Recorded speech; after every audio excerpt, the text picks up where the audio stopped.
National Bank of Malawi. Account name, Holy Family College of Nursing. Account number 646881. FDH Bank. Account name, Holy Family College of Nursing, self-sponsored.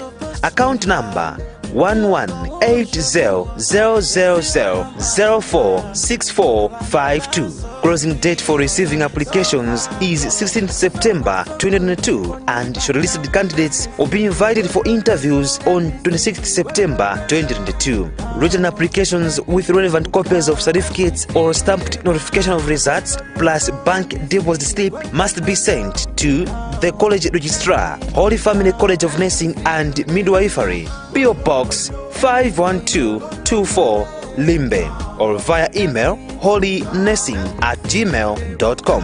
For inquiries, call on 0885 718 358. Holy Family College of Nursing and Midwifery. Knowledge is power.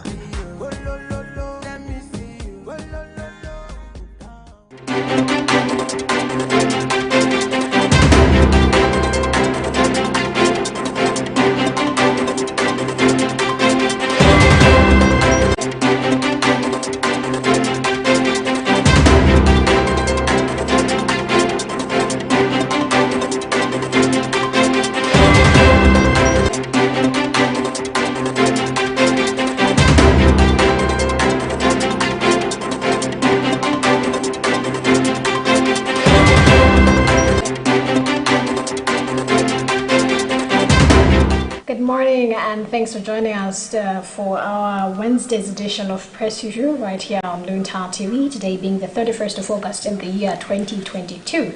And it is yet another day where we will be taking you through some of the stories that are appearing in our newspapers today. And today you will be with me, Tani Wemzumara, and my colleague, Alice Chizonde. Good morning, Phyllis. Good morning. How are you?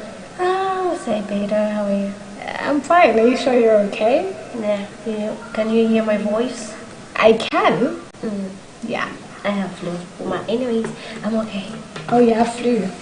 Oh, you should have said that sooner. I mean, anyways, okay, so COVID. I'm just saying, you can still, pass on flu. All right, so I'll be taking you through the Nation newspaper. And I'll be taking you through the Daily Times. I think you may start. All right, yeah, on the front page of the Daily Times, headline reads, Mpio case ruling in March 23. Part of the story reads, the High Court in Lilongwe yesterday completed the hearing of the 2.4 billion cashgate case involving former budget director Mpio and 14 others 9 years after it commenced. The case closed with cross-examination of the 11th accused from Stanford Mpola by the state and the examination by the defense lawyers.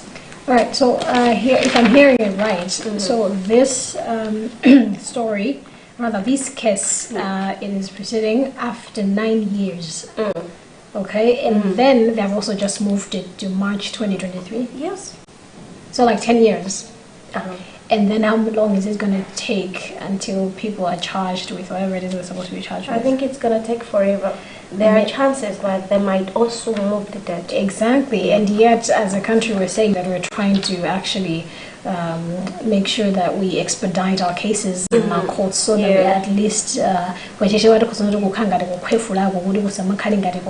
like this does not work in our favor in that way. Or even if in the way of fighting corruption, because it's a case dealing with cashgate, people who are involved in cashgate, which in other terms is the same way as corruption. Corruption we should deal with it, but then cases like they're not doing anything much better in the country. All right, talking about the first page of the Nation newspaper, a headline here reads, Afrobarometer poll favors DPP over Tonse. Part of the story reads that a majority of respondents in an opinion poll conducted by Afrobarometer have said they would vote for former governing Democratic Progressive Party, DPP, if elections were conducted in February this year. The Afrobarometer survey, which measures public perceptions on governance and other issues, also found that about 80% of Malawians think the country is heading in the wrong direction. This is interesting. I think that if you were to ask, if they were to do this same barometer about a year ago, I don't think this would be the same results. Because as Malawi, okay, as we face the challenges, and then if we keep on and when we talk about switching governments, like people, they have different perspectives on how they see that the government is doing in terms of economically. And now, if you go back, people wouldn't have this mindset that, suggesting that okay, maybe we should put back DPP in power also. But then we can look. If I look back, people would have been interested. But okay, I think we have to change the government, looking at what the government in the previous term were doing. Yep. I think yes. Now, people are saying that okay, if we are given that chance to vote again, definitely we don't want this government again, because they have seen the hardships and the challenges they are facing economically. And honestly, the pressure is getting worse. I mean, in that term, that term right there explains how things are going on in the country currently.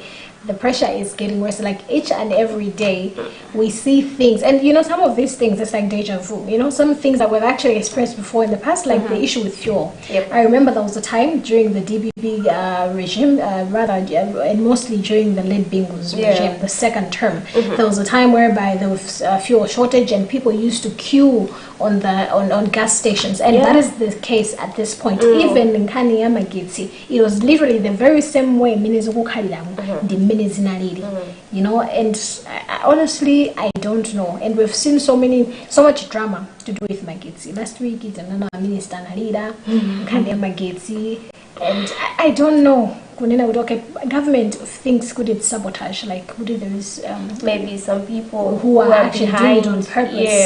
Yes, Komano, I feel like if it's to do with politics, ndizola kwachifanyana kuti sikukakhudza innocent people and honey not sakukhudzana kwambiri ndi whatever it is bad blood that is there between Gamina authorities. And talk of sabotage, do you think that is possible, that someone can be maybe messing around with the wires or so, or the system, so that the country should be experiencing breakouts here and there? Honestly, I don't know. All I can say is I don't know, because I mean take a household. Exactly. But at the same time, we don't know what is into those modern. Okay, you're moving on the second page. Another story reads, government establishes Teachers Council. Part of the story reads, the Ministry of Education, Science and Technology has established Teachers Council, which will be responsible for regulating the teachers' profession in Malawi. Principal Secretary for Education, Chikondo Musa, has said in a statement that apart from registering and keeping records of all licensed teachers in the country, the council will be taking part in all matters affecting the education and training of teachers in the country. Right. Do you have any comment on that? Well, maybe there's the establishment of the council. Maybe now the teachers won't be crying out loud as they used to do in the past. For teachers, it takes ish. And it doesn't even work sometimes. Because even the solutions, I'm short term or longer if it's about wanting to be employed. So I feel like maybe, hopefully, fingers crossed, that the council is going to be a mediator between winners and the bomber and the winner. That way, there will be focused on even on top of Kodi Abange employee, they just extend. Of course, they either extend or like afuna kulemba amalemba ojeba abezuri mina sipusa mina afuna kulembera there more than 10,000 kuma mina kulembera more than 3,000. So I still see maybe there is a problem in our country. Timanena sijazoti one teacher pupil what ratio yes, those things. They'll be like I know and a teacher cannot be teaching maybe pupils over 200 or 300 something. Would have a lot of teachers to be there. But then if you look on the other side, we have teachers qualified when trained, well trained, qualifying which they are qualified. Komano kudi awalembe. Now that's the problem. Somehow alimbanchiro. Not even good maybe anadenga would okay, just come here as my auxiliary teachers. They're just staying there at home. Komano now. I also hate good government now namangaso ga teachers training college and then you tend to wonder why are they spending money good banges into zina why aren't many punzira galeo they're not even employing them. Oh yeah, it is really questionable. Sometimes you're like, are you sure you know what you're doing? But it's sad really, but I hope that with the coming in of the council things are going to get better. All right, still on local stories, the headline here is Karonga registers 2 cholera cases, and part of the story reads that Karonga has become the latest district after Mzimba and Rumpi to register new cholera cases, bringing cumulative number of affected districts to 15 out of 28. Karonga District Hospital spokesperson Esther Nyarenda said yesterday the district recorded 2 cases at Chilumba Rural Hospital where the patients were taken to after showing diarrhea symptoms. So, of the 28 districts in the country, 15 of them have registered cholera cases. So, if that's 15, that means we're remaining with about 13 districts that have not yet registered. And it's risky. It's risky because this now it's fast spreading. Oh, it is. I mean, it is cholera. And honestly speaking, because usually we tend to experience such cases and stuff. Of course, that's when you get the cases here and there. Of course, it's not even good because yes, you see, it's like it's number one cyclone Anna. Yes, for flooding in a shitika madara so cholera nambia kumene kuja chifoti sinanga anthu ajama khakuti they are using unsafe water. And ndeti ndikuwokoloka kumene kuja kunde kuti madzena analo marweleti madzomwe nkubabwerera so kumene kuma water sources na anthu sakumwa madzi olongosoka so yakhanga banga spread anthu abanga travel kumene kuja video kwakapasira kumene. And honestly speaking, cholera it's ndintenda yopsha. And I feel like government needs to this needs to be taken as an emergency now because it is a very serious situation. Also just cause due to congestion yeah, it's just maybe by God's grace could mean now so na case or COVID, it's just cholera now because it had been ways good COVID and cholera now affecting and for sale nobody. Okay, another story here reads, APM blames breakouts on poor leadership. Part of the story reads, former President Peter Mutharika has condemned that he caused a lack of leadership behind the current electricity breakouts. In a statement released yesterday, Mutharika, through his spokesperson Shadrack Maramba, blames the Tonsi Alliance administration for the endless breakouts that have affected the daily life. Mutharika accuses the Tonsi Alliance government for deliberately departing from the truth about the cause of the endless electricity blackouts. I feel like at this point everyone is blaming government, and IHRDC, I think they said they're going to demonstrate over blackouts. Wow. I know. Wow. It's not a new thing because even when Peter was in government, when DPP was in government, they were making the same noise, blaming them. Now that's when the country is gonna change. Because the former president claims with Agrico. Could produce electricity in the country, at least some blackouts as we are experiencing now. Now that's why you're experiencing these breakouts. It seems as if they're not being affected because you cannot go to State House and then you find good blackout. Or even my ministers, you want. No. They have backup. That's the sad part about it.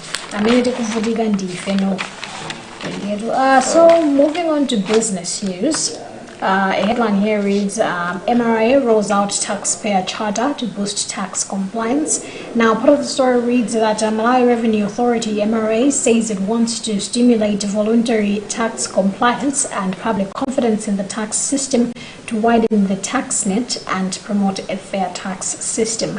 MRA board chairperson Vizenge Kumwenda said this on Monday in Luntha during the launch of a taxpayer charter, a document which spells out how taxpayers will be served through multiple channels within the tax system.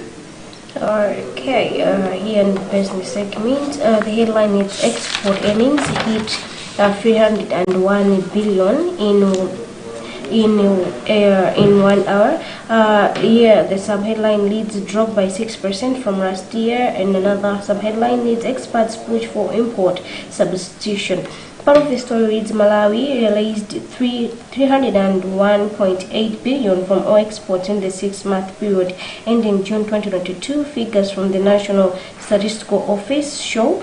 However, the earnings are 6% lower than the 321.3 billion recorded at the same time last year. The figures show that export earnings were constantly declining in the first quarter of 2022 from 63.6 billion in January, 49.6 billion in February, and 33.6 billion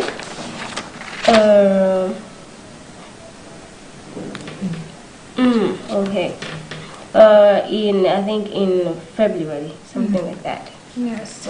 All right. Still on business, a headline here is large-scale land investors concerned with land laws. Now, part of the story reads that large-scale land investors say there are many things that are not working to their advantage in the new land laws that became operational on July 1st, 2022. A representative of the investors, Maureen Kashingwe, who is Ilovo Sugar Malawi PLC head of legal services, said last week in Lilongwe that there are many things that need to be discussed to reach common ground. Here is taxpayer charter to improve compliance. I think that's the one. That's the one. Yes. The one. Okay, Yes. let me take this one then. Alright, so it's like now the segment in this one, it's all about agriculture. Yes. Anyway, experts taught mega farms. Part of the story leads as the country has started working on establishment mega farms, one way of commercializing agriculture and dealing with the persistent hunger. Experts have said the farms have the potential to revitalize the agricultural sector. Experts from the National Planning Commission, Ministry of Finance and Economic Affairs, the United Nations Development Programs, and several other organizations gathered in Lilongwe yesterday, where they explored a number of options to advance agriculture sector in the country. Right. Now moving on to international news. Here in the Nation newspaper, a headline reads, Kenya Supreme Court orders vote recount in 15 centers. And part of the story reads that Kenya Supreme Court yesterday ordered a recount of presidential votes in 15 polling stations across the country at the start of a pre-trial conference for the presidential election petition challenging William Ruto's victory.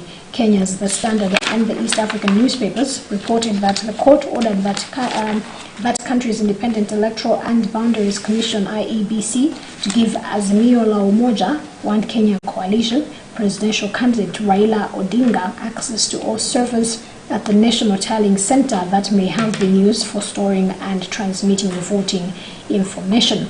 The court also directed IEBC to give Odinga access to ballot boxes from 15 polling stations, which will be opened for inspection, scrutiny, and recount. I don't know where it is going. You might actually, maybe it might change things in Kenya. I mean, it's like all the time in Africa, when there's an election, there's always, oh no, I think I was duped or something, so there needs to be a recount. I don't know, maybe things will work out for him this time, right? Because this was his 5th time, contesting. Hopefully. Maybe things will work out. Okay, this got me like someone now, when they were announcing the results, someone was like, I am not part of the results, don't come in. In a like Samba Manja, which is a similar scenario to what happened here. I don't remember that guy, Komando Anali Wameki, after announcing Zodi Peter Wawina. He cried. Remember that scenario? like lead by Anna Lida, Anna Mizugodi Walida. So you tend to I think it must have been the former MEC commissioner, the late Justice Mendera, I think, if I'm not wrong. Yes. Yes, sure. Okay, here on the international news, Nigeria enrolls Boko Haram child victims on school. Part of the story leads Nigeria's northeastern Borno state government has launched an ambitious school enrollment program for thousands of children displaced by Boko Haram jihadist insurgents. The state governor, Bagana Zulumo, launched the initiative in Mongono town, where victims of the conflict have been staying in camps after being displaced from their communities. Some 7,000 children were registered to primary and junior secondary schools in the first phase of the program on Sunday and Monday. This was told by his spokesperson. All right. Do we move on to arts and culture? Yeah, please. All right. Now, moving on to arts and culture, a headline here reads Tanzania's harmonized to feature at Sunfest. Now, part of the story reads that Impact Events Managing Director Lucius Banda has announced that Tanzania and Sina Harmonize will perform at this year's festival to be held at Kambiri Beach Resort in Salima. Speaking at a press conference in Ilongo on Monday when he unveiled the third international artist for the festival, Banda said that Sunfest management aims to provide patrons with broad entertainment by attracting both international and local artists. Yeah, I also have the same story, but let me take in this one. Kalimba Star is GVH. Part of the story is the veteran musician Vida Chira, who leads the Kalimba band, now famous for hits such as Sometimes I Wonder. Over the weekend, he inherited his late father's chieftaincy in Mzimba district. Vida was restored Group Village headman Jumpa Vizinga by Inkosi Javikuba. Okay. Right. Do we move on to local sports, or we have another entertainment story? We can move on to local sports. All right. Now, moving on to the back page of our newspaper with the local sports. A headline here is Minister allays fears on the Flames trip. And part of the story reads that Minister of Youth and Sports Richard Banda says he's hopeful that Flames funding for the African Nations Championship qualifiers will be approved before the team's trip to Mozambique. The Flames are scheduled to depart for Maputo this Saturday by chartered plane, and in an interview yesterday, the minister said they have engaged Treasury on the matter. In the sports segment, the headline is Smaka gets fraud from InnoBuild. Part of the story reads InnoBuild Private Limited has fulfilled its pledge after handing over plots to athlete Asmeni Smaka and her coach Pachisa Nyasuru following the athletes' exploits at the 2022 Bill Commonwealth Games. Smaka and Nyasuru were each given 15 by 30 meters plot at Ndunduzu in Mzuzu City on Sunday. All right, still on local sports, the headline here is Ellen Juchi is Bullets brand ambassador, and part of the story reads that Nyasa Big Bullets have unveiled local dancehall and reggae sensation Ellen Juchi of Gugugu fame as the club's brand ambassador. Bullets and the award-winning artist have signed a 2-year contract which will see both sides promoting their brands. Interesting. Another story, maybe the last one. Here leads presidential charity golf targets 200 million. Part of the story leads organizers of the inaugural presidential charity golf tournament are planning to raise about 200 million. The golf tournament will take place on October 8 at Longway Golf Club this year. The proceeds of the tournament will go towards needy students and survivors of tropical cyclones. Okay, now we're going to the last part of our program. That's with international sports. I'll take you through one, and the headline here reads Serena extends her New York farewell, and part of the story reads that Serena Williams extended her US Open farewell with a gritty opening win on an entertaining night packed with hope and celebration in New York. Williams, who is set to retire after the tournament, won 6-3, 6-3 against Montenegro's Danka Kovinic. A near-capacity 25,000 crowd on Arthur Ashe Stadium rode on their idol, who responded in typical determined style. Okay, I also have the same story. I'll take another one. Here reads, Tottenham needs 2 more transfer windows to compete. Part of the story reads, Tottenham manager Antonio Conte feels he needs at least 2 more transfer windows to challenge for the Premier League title. Spurs are level on 10 points with champions Manchester City in the top flight table after winning 3 of their opening 4 games. Right. Well, this last story also brings us to the end of what we had for you in this edition of Press Review for today, Wednesday, the 31st of August. Oh, wow. It is the last day of August. I don't know if it's just me, but I feel like August has been, it's been so long. Like, it has stayed for so long. It is? It's like you sleep, you wake up, still August. Sleep, wake up, still August. Like, what is happening? So, do you have plans for the next month? Christmas, so, yeah. So you're excited for Christmas? Yes. But anyways, thank you so much for being with us. Thank you for watching Luntha TV, and we do urge that you do continue following the rest of our programs right here on Luntha TV. Do you have anything that you want to say? No, I'm just curious that, so you're excited for Christmas. Which part are you excited about Christmas? Okay. Getting new clothes or what? Let's talk about this after this. Anyways, all right. You've been with me, Tandy Remzumara, and my colleague, Alice, you're zombie. Have a lovely Wednesday.